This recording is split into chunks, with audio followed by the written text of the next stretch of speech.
ରେ ଥୋଇଲା ପାଦ ସରଗର ପରି ସରଗର ପରି। ନମସ୍କାର, ଜୟ ଶ୍ରୀ ଜଗନ୍ନାଥ। ଆଜିର ସକାଳୁ ମୋର ଆରମ୍ଭ ହୋଇଥିଲା ମୋର ଝିଅ ସାଙ୍ଗରେ।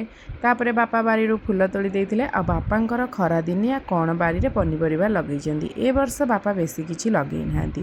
ଖଡ଼ା ଶାଗକୁ ନେଉଟିଆ ଶାଗ, ତା ସହିତ ଝୁଡ଼ୁଙ୍ଗ।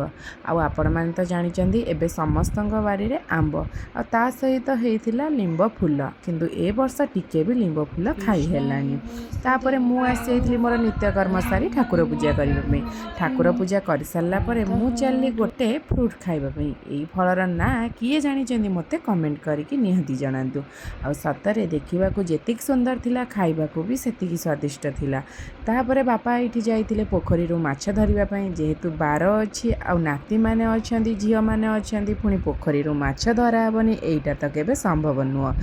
ତାପରେ ପୋଖରୀରୁ ମାଛ ଧରା ହେଇଥିଲା ତ ମମି ଲାଗି ପଡ଼ିଥିଲା ରୋଷେଇରେ। ଗୋଟେ ପଟେ ଶାଗ ଭଜାକୁ ଆଉ ଗୋଟେ ପଟେ କରିଥିଲା ମାଛ ତରକାରୀ। ଆମେ ଦୁଇ ଭଉଣୀ ମମି ବସିକିନା ଖାଇଥିଲୁ। ମୋର ମିନି ବ୍ଲଗ୍ ଆପଣମାନଙ୍କୁ କେମିତି ଲାଗୁଛି ନିହାତି ଭାବରେ ଜଣେଇବେ।